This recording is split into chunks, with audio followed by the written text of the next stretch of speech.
இந்தாங்க காஃபி எடுத்துக்கோங்க. தேங்க்ஸ்மா. பொண்டாட்டினா இப்படி இருக்கணும். இந்தாங்க. இந்த மாதிரி பொண்டாட்டியெல்லாம் உனக்கு கிடைக்க மாட்டாடா, கொடுத்து வச்சுவேன். ஆமாம்மா, நான் ரொம்ப லக்கி. சரி நான் வரேம்மா.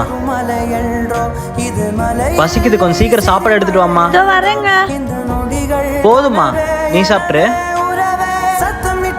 இங்க என்னம்மா பண்ற? இல்லைங்க, சும்மா தான் குடும்ப பொண்ணுங்களை பத்தி நினைச்சு பார்த்தேன். ஏன், அவங்களுக்கு என்ன? ஒரு பொண்ணு காலையில எழுந்து கோலம் போடுறதுலேருந்து வீடு கூட்டி சாப்பாடு செஞ்சு புருஷனை ரெடி பண்றது, இப்படி வீட்டுல எல்லாத்தையுமே பாத்துக்கிறாங்கல்ல.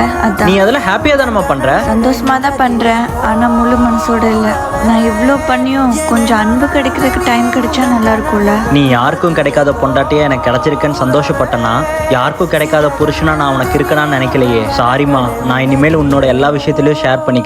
நாம் இனிமேல் ஒன்னா சேர்ந்து பண்ணலாம்.